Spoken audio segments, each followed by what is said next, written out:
Hi there, welcome to this week's Coaches Show. We missed a week because you guys happened to be up in Alaska. And tell me about the trip, and obviously the record wasn't the best, 1-4 on the trip. You picked up the win. It was a couple of one-goal losses. Talk a little bit about that, just the experience of being up there. Well, the record, like you said, it wasn't great. The best thing was I think our team came together and got to know each other a little better and spent a lot of time together and, tried to do the best we could and let the folks back here in Austin know what was going on and keep them up to date. And I think that kind of brought them together and allowed our guys to do different things and see different things about guys. And I think the other thing they got to see is when a guy got shoe checked, he had to stand up on a chair and sing a song. And I think a couple of those got put out there. And those are the times that are really good. You're sitting in a restaurant, the guy's got to stand on a chair and sing, and everybody's like, "What's going on?" We're the hockey team from Austin, Minnesota. So. Yeah. Well, you guys come back from that. Obviously, a long trip. You guys are away, and not only that, but then the last 2 days. This is Wednesday that we're taping this. The last 2 days, you yourself, and a few of the guys were up in Michigan, up at the Top Prospects tournament. So some good exposure for those guys. Yeah, it was fantastic exposure. As a coach, you're pretty nervous there. You talk to college guys, you let them know what your guys are capable of doing, and it's you're kind of putting your credibility out on the line, and the good feedback that we got already from the college guys was that your guys that you had there showed well. Our team did go 2-0 the division.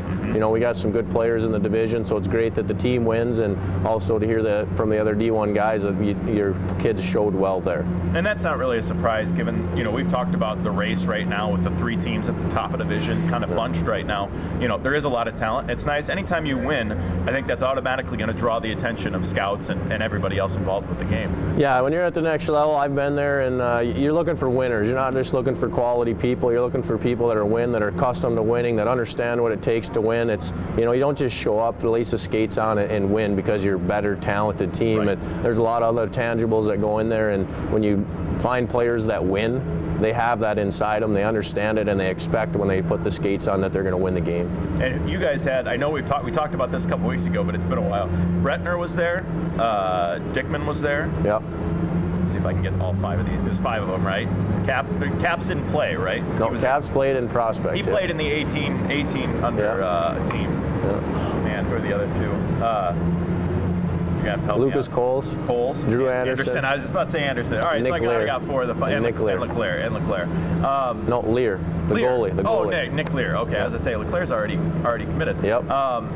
Talk about how those guys you said they showed well and the scouts were impressed. Well, we actually let them know already. They showed well, and they might have showed a little bit too well because I think they might have been holding back the previous few games here for the Bruins. And I let the guys know very well that you guys just raised the bar and what you're capable of doing. And there was one car that was actually one player that was in the car riding from Detroit to Lansing, where we flew out of this morning. I was talking to an NHL scout who's a friend of mine. And he's like, "Hey, how come you don't say anything about that Lucas Coles? He's a real good hockey player." And I'm like, "Oh, you think so, huh?" I go, "He's capable of that. You want to talk to him?"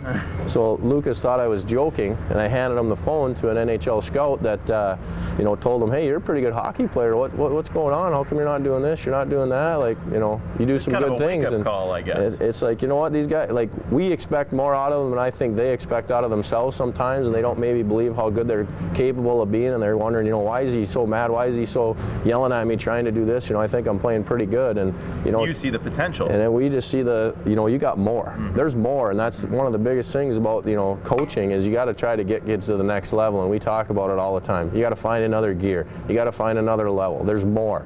Let's go. And hopefully they find that, especially through the end of the season. We've only got a little more than a month left in the regular season, and as I mentioned, you guys really have a fight on your hands. You're now, I think, a point behind Bismarck in the standings, and you're 2 up on Aberdeen, who's in 3rd place. Conveniently enough, they come in here this weekend for 2 very big games here at Riverside. Very big weekend, both in the standings and for the community and Pink Night. So a lot of stuff going on this weekend. It'll be a lot of fun. I know the Pink game is sold out on Saturday night. It's always a great atmosphere. I've had a chance to come down here here the last couple ones, and it's just packed. The atmosphere is electric. It really almost feels like a playoff game in a lot of ways. Yeah, for sure. And on the ice, it's going to be a playoff. As you mentioned, the standings are tight. Aberdeen, I know, has won, I think, 4 or 5 games in a row right now. They're clicking, and we're kind of the other way. So it's kind of a collide of what's going on with 2 teams right now, and we got to get back on track. And nothing better than being at home in front of Riverside with all the great fans that we have and the electricity. And we're going to need it. We're going to need it to win this weekend. Coach, good luck. Thanks much.